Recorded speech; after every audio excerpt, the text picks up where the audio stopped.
Hola amigos, bienvenidos a nuestro programa Protestantes Madrileños, 5 siglos de historia, un programa presentado por el Consejo Evangélico de Madrid.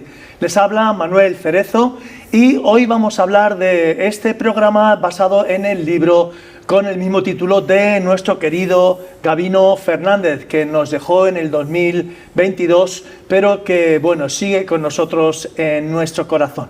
Hoy tenemos con nosotros a José de Segovia. José de Segovia es historiador, él es periodista, además es escritor y también pastor evangélico. Y él va a hablarnos sobre este primer tema de hoy, que tiene que ver con el libro Protestantes Madrileños, 5 siglos de historia.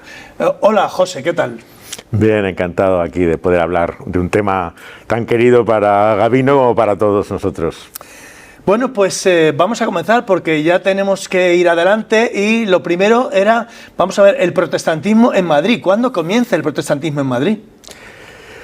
Comienza muy tempranamente, porque antes incluso realmente de que se iniciara la Reforma, hubo un cardenal primado de España, Cisneros, que es la figura fundamental unida a la Universidad de Alcalá, llamada Complutense entonces, antes de venir a Madrid, que él tenía tal aprecio por la escritura que unió a una serie de hombres jóvenes allí para el estudio de la Biblia en las lenguas originales. Esto realmente él no era consciente de hasta qué punto iba a producir problemas dentro de la Iglesia, iba a cambiar totalmente lo que iba a ser la perspectiva del estudio de la Biblia, porque la mayor parte de aquellos estudiantes suyos que él establece en Alcalá son acusados de luteranismo poco después. El más conocido es tal vez el más grande de los reformadores españoles, que es Juan de Valdés. Juan de Valdés, su hermano, era el capellán mismo del emperador y era una figura muy importante.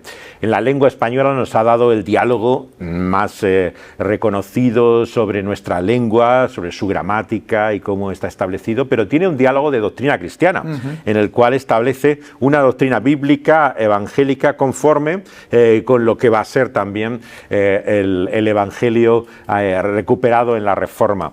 La figura de Juan de Valdés es interesante porque él es pionero de la Reforma española, pero también de la italiana, de tal forma que estamos hermanados españoles e italianos en una historia común en Juan de Valdés, ¿no?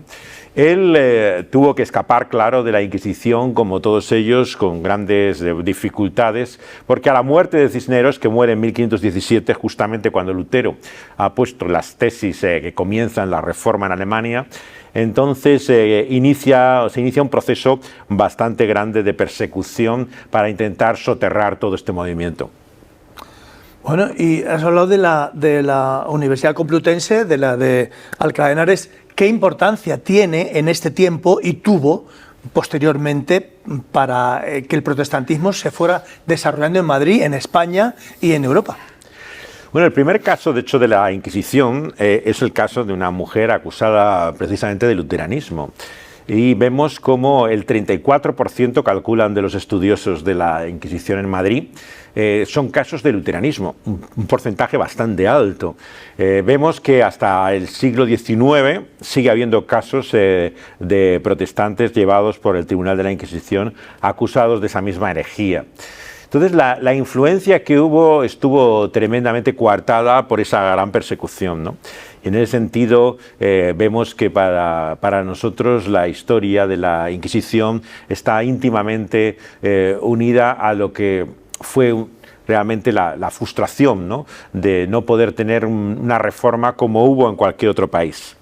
En ese sentido, España tenía todos los elementos para tener la reforma. ¿Por qué? Porque en las dos grandes ciudades de entonces, que eran Sevilla y Valladolid, se había producido un foco reformado al más alto nivel.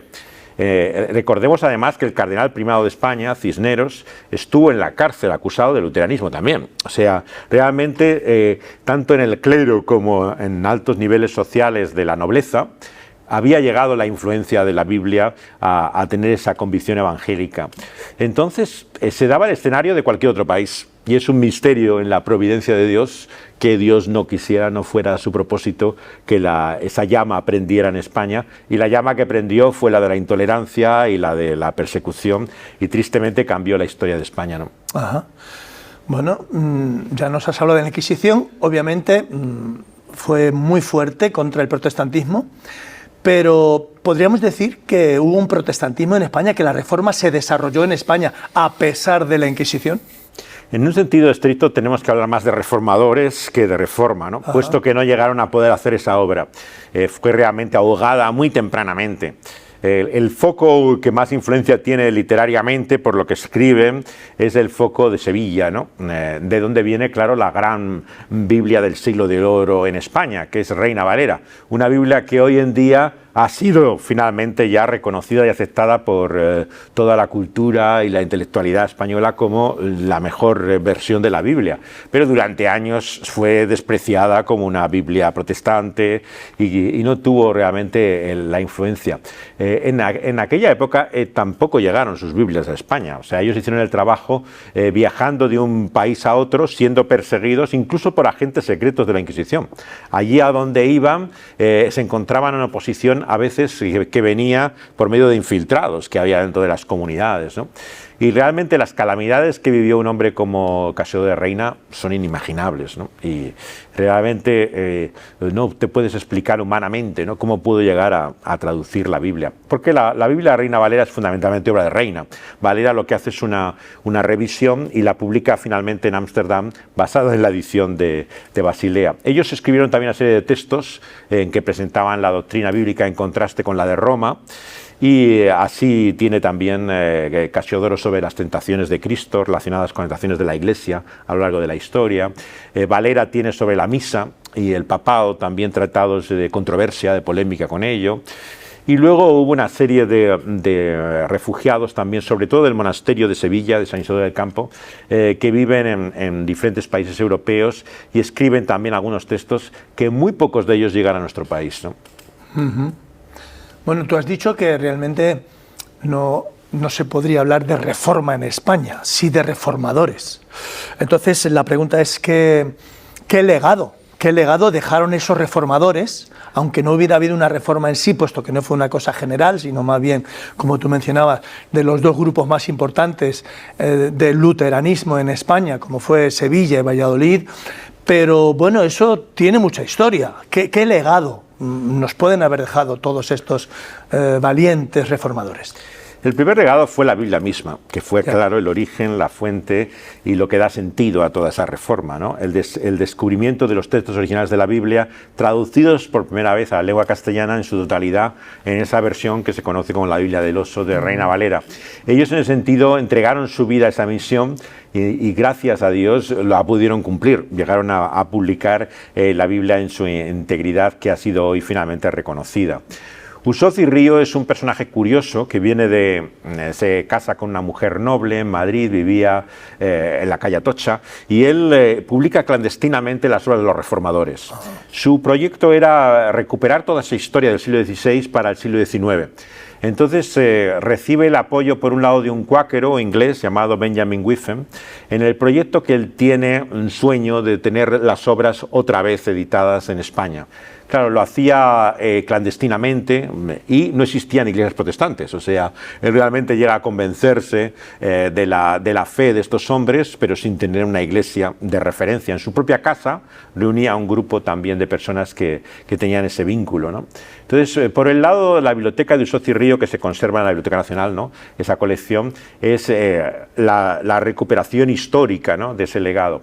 Y más tempranamente vemos que se produce una influencia también en, sobre todo, el foco de Valladolid, ¿no?, que recupera en el siglo XX, ya después del Concilio Vaticano II, Jiménez Lozano. Jiménez Lozano era un escritor ya fallecido que tuvo mucha importancia, ¿no? Fue uno de los autores favoritos del presidente Aznar y recibió muchos premios en aquel momento, pero él tenía un interés especial por aquel episodio de la Reforma en Valladolid.